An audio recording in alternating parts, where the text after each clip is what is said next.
오늘 우리에게 주시는 하나님의 말씀 요한복음 6장 52절부터 59절까지의 말씀입니다.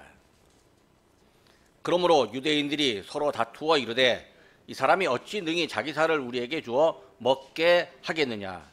예수께서 이르시되 내가 진실로 진실로 너희에게 이르노니 인자의 살을 먹지 아니하고 인자의 피를 마시지 아니하면 너희 속에 생명이 없느니라. 내 살을 먹고 내 피를 마시는 자는 영생을 가졌고 마지막 날에 내가 그를 다시 살리리니 내 살은 참된 양식이요 내 피는 참된 음료로다. 내 살을 먹고 내 피를 마시는 자는 내 안에 거하고 나도 그의 안에 거하나니 살아계신 아버지께서 나를 보내심에 내가 아버지로 말미암아 사는 것 같이 나를 먹는 그 사람도 나로 말미암아 살리라.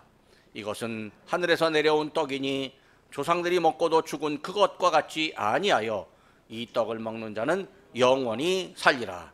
이 말씀은 예수께서 가버나움 회당에서 가르치실 때에 하셨느니라. 아멘. 해마다 이맘때쯤이면 교회력으로 사순절 기간입니다. 이 사순절은 예수님이 부활하시기 이전 고난받았던 것을 기억하는 40일의 기간을 말합니다. 교회는 전통적으로 사순절에 예수님의 고난을 기억하며 절제하는 생활을 강조했습니다. 저는 사순절에 예수님께서 우리에게 하신 일을 기억하고 또 그 예수님이 하신 일들을 찾아보는 시리즈 설교를 계획했습니다.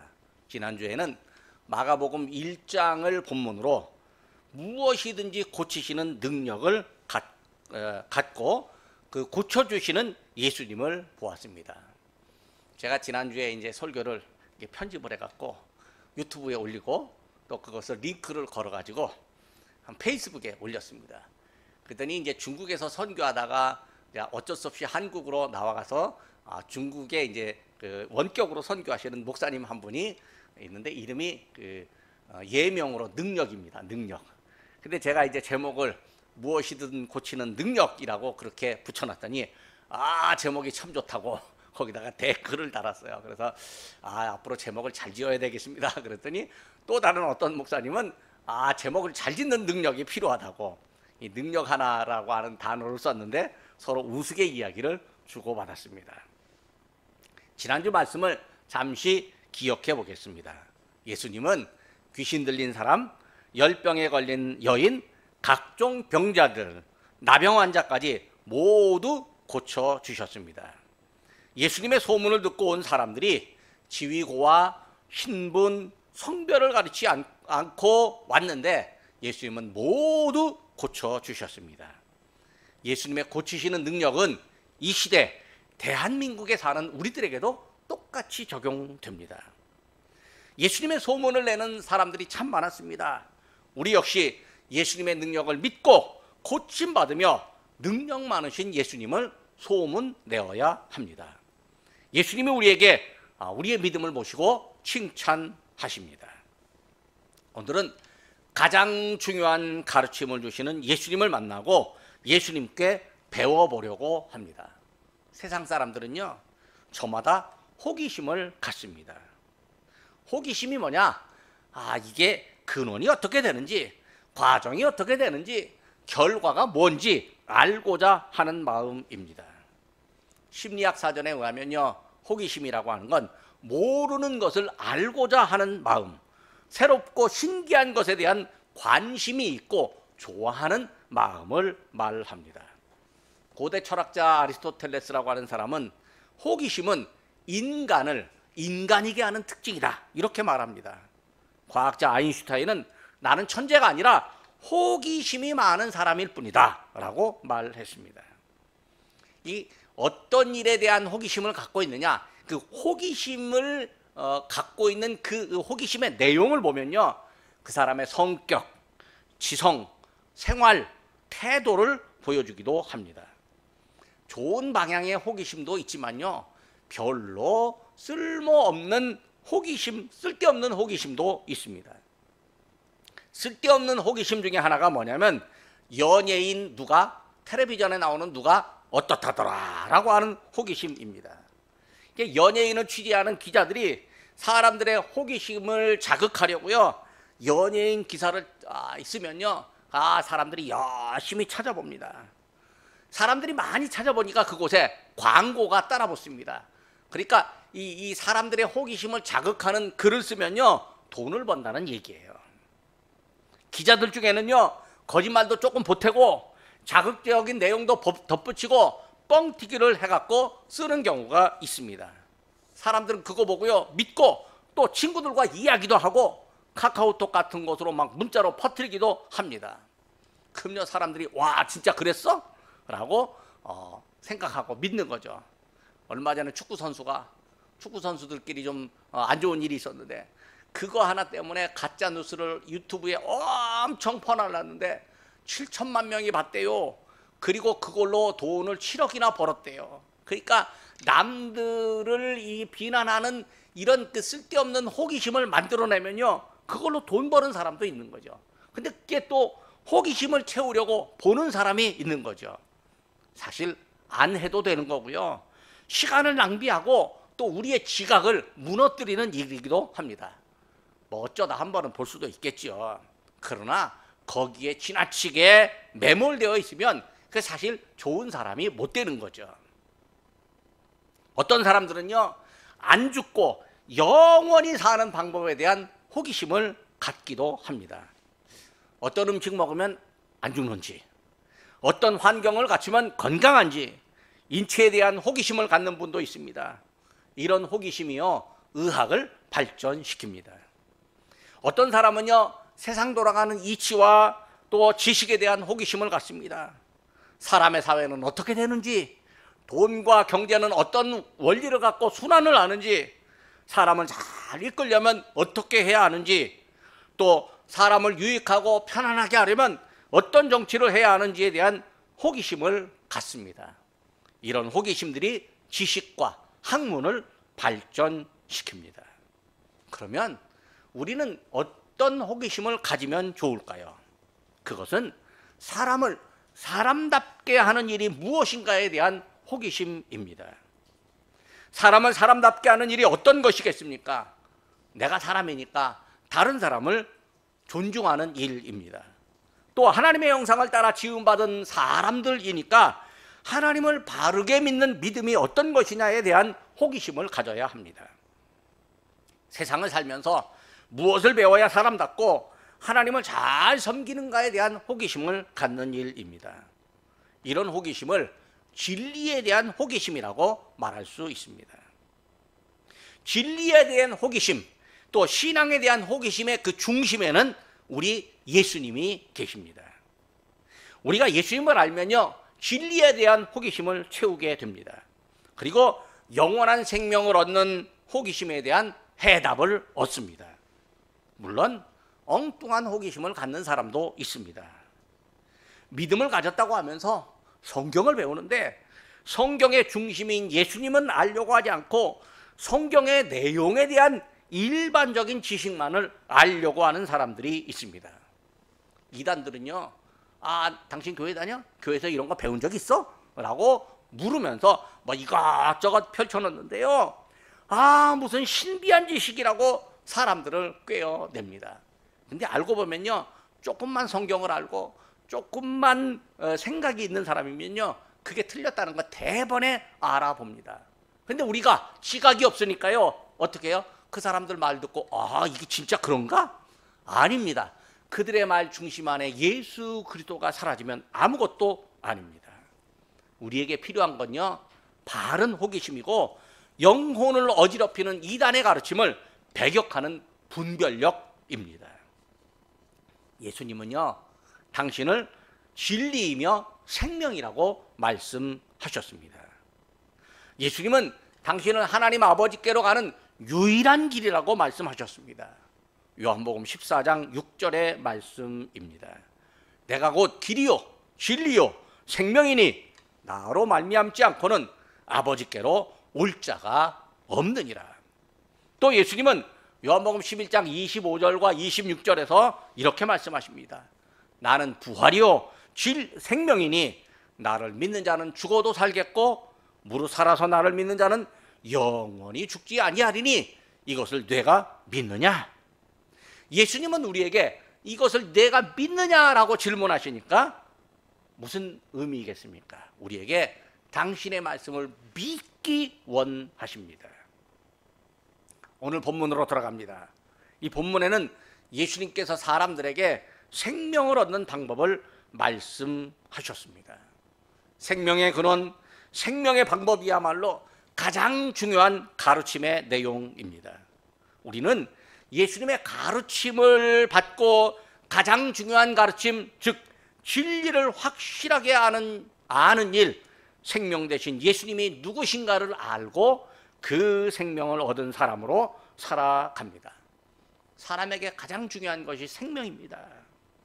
그러므로 우리는 예수님을 배우고 예수님의 은혜로 생명의 사람으로 살아갑니다. 예수님이 갈릴리 호수 건너편 들판에서 사람들을 가르칠 때였습니다. 병자를 고치신 예수님이, 무엇이든지 고치시는 능력을 말씀하신 예수님이, 보여주신 예수님이 가르치시니까 사람들이 예수님의 말씀을 들으려고 구름대처럼 모여들었습니다. 마침 식사할 때가 되었습니다. 다들 배가 고팠을 것입니다. 그런데 예수님께서 제자 빌립을 바라보며 말씀하십니다. 우리가 어디서 떡을 사서, 우리가 어디서 빵을 사서 이 사람들을 먹이겠느냐? 빌립이 대충 어림잡아 보니까 어휴, 사람들이 많습니다. 대답합니다. 아이고, 이 사람들에게 조금씩만 먹이게 하려고 해도요 200데나리온어치의 떡이 부족하겠습니다 라고 대답합니다. 200데나리온이 도대체 얼마나 되는 돈일까요? 한 데나리온은요 그 당시 한 사람의 하루 품삯이었습니다. 올해 우리가 최저임금이 얼마냐면 9,860원이래요, 시간당. 그런데 최저임금 받고 어떻게 하다 보면 하루에 한 10만 원 정도는 벌 수 있는 거죠, 적어도 어림잡아서. 그런데요 저기 어떤 이 공사 현장 같은 데 가면요 하루에 15만 원, 20만 원 정도는 됩니다. 그러니까 15만 원씩만 하루 품값을 잡아도요 200데나리온이면요 3천만 원이나 되는 거액입니다. 그러니까 3천만 원이 지금 있어도 빵을 못 사고, 아예 빵이 있어도 그거 살 만한 돈도 없습니다. 그런 뜻이죠. 이때 제자 안드레가 어린아이의 도시락 하나를 갖고 왔습니다. 도시락에는요 보리로 된 빵 5개와 작은 물고기 2마리가 들어있습니다. 안드레는 예수님께 이걸 드리면서 이거밖에 없는데요, 이게 이 많은 사람에게 무슨 소용이 있겠습니까? 어림없겠습니다 라고 말합니다. 그런데 예수님은 제자들에게 사람들을 무리를 지어서 앉게 하라고 말씀하십니다. 사람들이 50명 혹은 100명씩 모여 앉았습니다. 예수님께서 보리빵 5개와 물고기 2마리가 들어있는 이 도시락을 갖고 기도하신 후에 제자들에게 주시면서 사람들에게 나눠줘라 라고 말씀하십니다. 모자라거든 더 줘라, 넉넉하게 더 줘라 라는 말씀을 하십니다. 제가 어디 가서 농담삼아 얘기합니다. 지금은 별로 없지만 과거만 해도 무한리필 식당이라고 있었습니다. 배고프면 얼마든지 더 드세요 라고 하는 거죠. 고깃집들 무한리필이 있었습니다. 제가 그거 보고요 무한리필의 원조가 누군지 아느냐 라고 물어보면 갑자기 이렇게 호기심 갖고 묻습니다. 제가 예수님이 무한리필의 원조다 라고 그렇게 농담삼아 이야기합니다. 왜? 여기 성경에 보니까 예수님이 빵을 나눠주면서 모자라거든 더 줘라, 먹을 만큼 더 줘라, 그렇게 얘기하셨으니까 무한리필의 원조는 예수님이다, 제가 그렇게 얘기한 적이 있었습니다. 제자들이요 사람들에게 빵과 물고기를 나눠줍니다. 사람들이 원하는 대로 나눠줍니다. 예수님은요 남은 조각을 하나도 버리지 말고 다 거두어라 말씀하십니다. 남은 조각을 거두었는데 12바구리에 가득 찼습니다. 들판에 모여서 먹은 사람들이 여자와 어린아이들을 제외하고 5,000명가량 됩니다. 예수님은요, 사람들을 배부르게 먹게 하는 표적을 행하셨습니다. 자, 이 정도 표적을 경험했다면, 사람들이 이 정도 표적을 경험했다면 예수님을 따라다닐 겁니다. 아이고, 우리가 저분만 따라다니면 앞으로 전혀 배가 고프지 않을 거야 라고 생각합니다. 사실 예수님으로부터 생명의 양식을 얻으려고 따라다녀야 되는데, 당장 눈앞에 보이는 육의 양식을 위해서 예수님을 따르고 있습니다. 예수님은 당신 앞에 있는 사람들을 향해서 말씀하십니다. 요한복음 6장 27절입니다. 썩을 양식을 위해서 일하지 말고 영생하도록 있는 양식을 위하여 하라. 이 양식은 인자가 너희에게 주리니. 그리고 예수님은 본격적으로 당신이 생명의 양식이라고 말씀하십니다. 35절 말씀입니다. 나는 생명의 떡이니 내게 오는 자는 결코 줄이지 아니할 터이요 나를 믿는 자는 영원히 목마르지 아니하리라. 사람들이 예수님의 말씀을 들었는데요, 이게 쉽게 이해되기 어려운 말씀입니다. 아, 예수님께서 당신을요 하늘에서 내려온 생명의 떡, 생명의 빵이라고 말씀하시다니 참말로 이상한 말을 한다며 서로 수군댑니다. 예수님은 사람들이 수군수군하는 걸 알고 계셨습니다. 그리고 예수님은 과거 이스라엘 조상들이 광야에서 만나를 먹었던 이 일을 상기시키면서 당신은 생명의 떡이라고 다시 한번 강조하십니다. 48절부터 51절까지 말씀입니다. 내가 곧 생명의 떡이니라. 너희 조상들은 광야에서 만나를 먹었어도 죽었거니와 이는 하늘에서 내려오는 떡이니 사람으로 하여금 먹고 죽지 아니하게 하는 것이니라. 나는 하늘에서 내려온 살아있는 떡이니 사람이 이 떡을 먹으면 영생하리라. 내가 줄 떡은 세상의 생명을 위한 내 살이니라. 아니, 예수님께서 당신의 살을 생명의 떡이라고 말씀하셨습니다. 이 예수님의 말씀을 우리가 쉽게 이해할 수 있을까요? 아, 이해가 안 되면 받아들이지도 않습니다. 그런데 예수님의 말씀은 사람들의 상식으로 쉽게 이해할 만한 그런 말씀 아닙니다. 예수님의 말씀은요, 사람의 생각과 상식을 초월하는 말씀, 깊이 생각해 보아야 되고 묵상해 보아야 하는 말씀입니다. 예수님의 말씀을 믿으려면요, 나의 상식을 내려놓아야 합니다. 믿음은 나의 이해를 넘어선 말씀 앞에 동의하고 아멘하며 인정하는 일입니다. 이해하지 못하는 사람들을 향해서 예수님이 계속 말씀하십니다. 예수님이 가버나움 회당에 들어가셔서 사람들에게 생명의 양식을 먹으라고 말씀하십니다. 오늘 본문이 예수님이 계속하여 가르치는 가장 중요한 가르침 내용입니다. 예수님은 이게 중요하다라고 확인시키시려고 진실로 진실로 이르노니 이렇게 말씀하십니다. 우리는 예수님의 말씀에서 세 가지를 알 수가 있습니다. 첫째는 예수님이 우리를 위한 양식과 음료가 되셨습니다. 55절입니다. 내 살은 참된 양식이요 내 피는 참된 음료로다. 세상 어디에서요 자기 살과 피를 다른 일을 위한 양식으로 내어주겠습니까? 쉽지 않은 일입니다.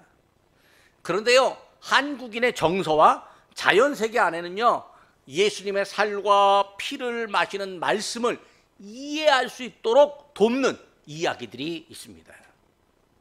우리가 듣는 옛날 이야기 중에요, 효자 아들 이야기가 있습니다. 아버지가 갑자기 쓰러져가지고 의식이 없습니다. 이때 아들이 아버지, 아버지 부르면서요, 자기 손가락을 깨뭅니다. 그리고 손가락에서 나오는 피를 아버지의 입에 넣어준다는 이야기입니다. 아버지는 아들의 손가락에서 나오는 피를 아주 조금 마셨는데 깨어나고 소생했습니다. 이 이야기가 마을 사람, 마을 사또의 귀에 들어가가지고요, 아들은 효자라고 칭찬받고 상도 받았습니다. 아들의 피가 아버지에게는 생명이 된 셈입니다.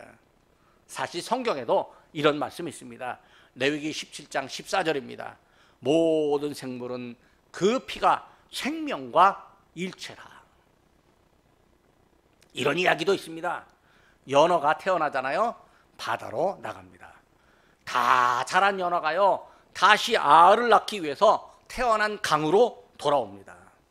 연어가 아들을 낳으려고, 이 알을 낳으려고 강을 거슬러 오르는데 그 과정에서요, 곰의 공격을 받습니다. 또 사람들이 낚싯대를 두르고 연어를 잡으려고 낚싯대를 휘두르고 있습니다. 곰과 낚시를 피해서 겨우 강을 거슬러 오르는 연어가요, 강바닥 자갈과 또 모래에 온 몸이 긁혀서 상처가 납니다.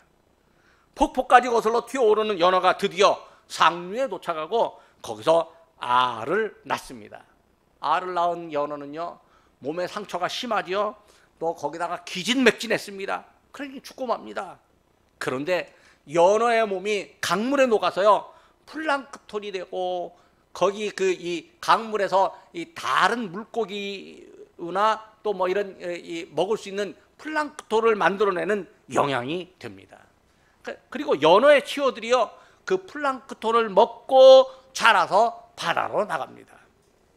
비록 자연의 순환 원리이지만요, 연어의 몸이 치어들을 살리는 셈이 됩니다. 효자 아들이나 연어의 이야기는 자기 몸을 누군가에게 생명으로 내어주는 이야기입니다. 그러나 그것이 예수님의 희생과 예수님의 사랑을 완전하게 표현하지는 못합니다.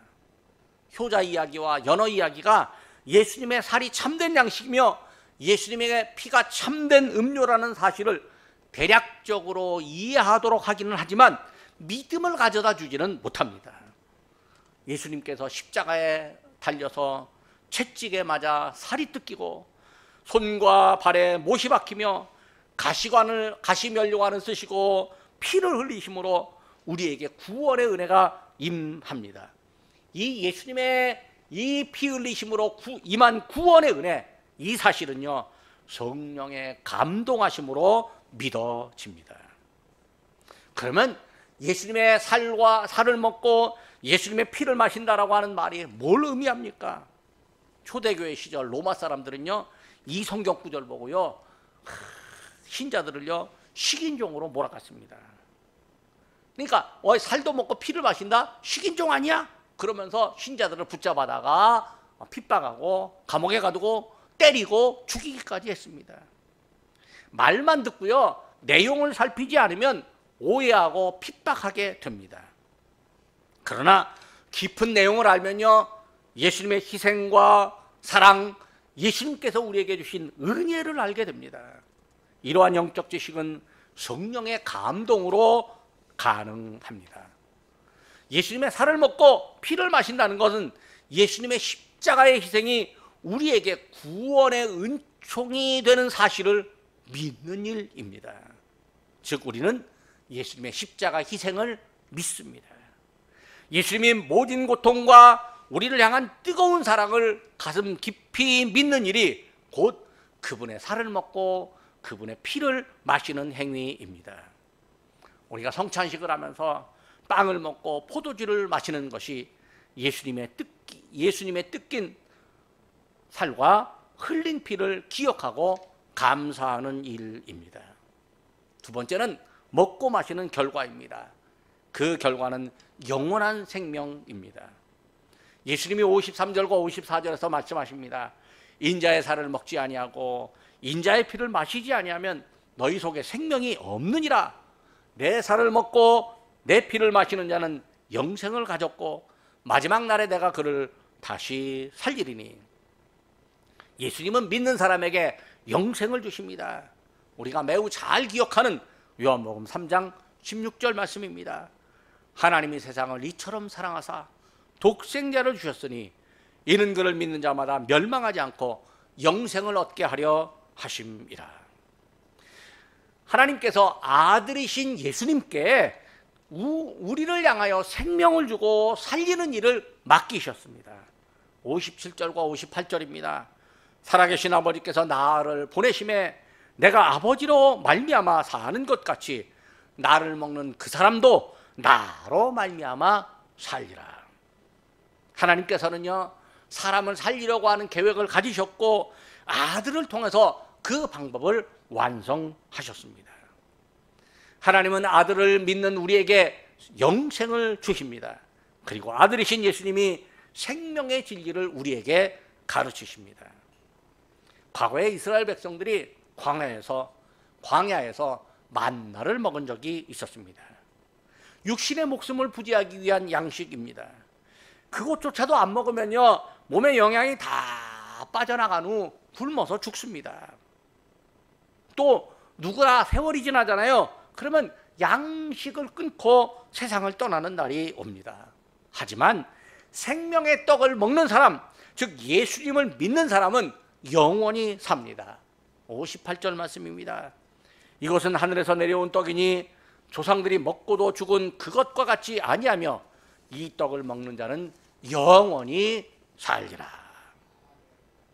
세 번째로는요, 우리가 생명의 양식을 먹고 영생의 음료를 마시잖아요.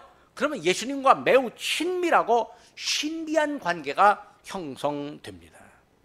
예수님의 말씀을 듣는 사람, 예수님의 희생을 믿는 사람은요, 예수님 안에 사는 사람입니다. 56절 말씀입니다. 내 살을 먹고 내 피를 마시는 자는 내 안에 거하고 나도 그의 안에 거하나니. 예수님의 주시는 당신의 살과 피가 곧 양식이며 그것을 먹고 영생을 얻는 신비, 예수님이 가르치신 가장 중요한 진리입니다. 이 진리는 생명을 얻는 신비이고 예수님과의 신비한 연합관계를 형성하는 진리입니다. 흔히 부모와 자녀, 형제 자매는 혈연관계라고 말을 합니다. 같은 피를 가졌고요, 또 피를 나누었다는 의미입니다. 혈연관계는요, 다른 어떤 관계보다도 끈끈하고 긴밀합니다. 그래서 겉으로는 그냥 무심하고 평소에는 아닌 것 같아도 어떤 중요한 일이나 위기가 닥칠 때는요, 매우 끈끈한 정을 보여줍니다. 다른 누구보다 혈연관계에서 서로를 더 중요하게 생각하는 마음이 있습니다. 이럴 때 혈연관계에서 아버지의 마음이 자녀들 안에, 자녀들의 마음이 아버지 안에 있다고 말할 수 있습니다.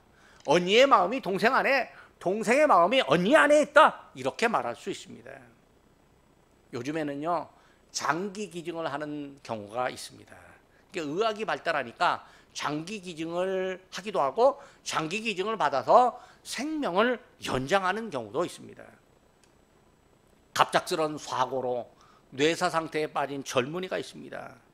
근데 그 젊은이가 장기를 기증하고 여러 명의 목숨을 살리는 일도 있습니다. 이때 부모는요, 갑작스러운 사고로 생명을 잃고 세상에서 사라지는 그 자녀, 자식을 잃은 슬픔이 너무 크지만, 그러나 자녀의 장기가 누군가의 몸에 들어가서 그 사람을 살리고 있다는 말에 위안을 얻습니다. 자녀의 장기를 받은 사람을요, 합법적으로 아는 방법은 없습니다. 이게 경제적인 관계로 얽힐까봐 알려주지도 않습니다. 그런데 어쩌다가 알게 됐다면요, 장기를 받은 사람은요, 마치 장기를 받은 그 사람을 마치 내 자녀처럼 생각하게 됩니다. 왜 그럴까요? 내 자녀의 몸이 그 사람의 몸 안에 들어가서 살아있기 때문입니다. 그리고 부모는요, 장기 기증을 받은 사람을 마음으로 응원합니다. 잘 살라고 응원합니다. 받은 사람은요, 기증자의 부모를 존경합니다. 그리고 내 부모처럼 생각하기도 합니다. 이 경우에도 서로의 마음 안에 있다, 이렇게 말할 수 있습니다. 예수님께서 우리를 구원하시려고 십자가에서 피를 흘리셨습니다. 예수님이 우리를 위해 피를 나누신 분입니다. 피를 나누는 관계가 되고 보니까 예수님과 우리는 생명의 관계가 되었습니다. 생명의 관계가 되고 보니까 예수님이 우리 안에 계시고 우리 역시 예수님 안에 있게 됩니다. 예수님과 우리는 매우 신비한 연합관계, 생명으로 이어진 영생의 관계가 되었습니다. 얼마나 감사하고 아름다운 일입니까? 말씀을 맺으려고 합니다. 예수님은 우리에게 생명의 떡이요 생명의 음료이십니다. 예수님은 당신의 살을 먹으라고 떡이라고 말씀하셨고 먹으라 하셨습니다. 당신의 피를 음료라고 하시며 마시라고 말씀하셨습니다. 그러면서 당신의 살을 먹고 피를 마신 사람은 생명을 얻는다고 말씀하셨습니다. 살을 먹고 피를 마신다는 말이 무엇입니까? 그것은 십자가에서 살이 찢기고 피를 흘리며 희생하신 그분을 우리의 구원자로 믿는 일입니다. 우리를 하나님의 자녀로 만들어주신 딱 한 분의 능력, 그분의 가르침을 믿는 일입니다. 믿는 사람은 생명을 얻습니다. 하나님의 자녀가 되고 하나님의 은혜 안에서 사는 생명의 사람으로 거듭납니다. 그리고 예수님과의 신비한 사랑의 연합, 생명의 연합 관계로 살아가게 됩니다. 사람의 생각으로는 얼른 이해하지 못하는 이 진리를 우리는 성령의 감동으로 믿어집니다. 그리고 예수님과 함께 살아가는 기쁨을 갖습니다. 예수님이 가장 중요한 생명의 진리를 우리에게 가르치셨습니다. 우리는 이 가르침을 듣고 믿으며 생명의 사람으로 살아갑니다. 기도하겠습니다. 예수님을 보내어 가장 중요한 생명의 가르침을 우리에게 허락하신 하나님 아버지, 저희를 선택한 백성으로 부르시어서 믿음을 주시고 구원의 반열에 들게 하신 은혜에 감사를 드립니다. 오늘 주시는 말씀을 통하여 생명 얻는 신비를 알게 하시니 감사드립니다.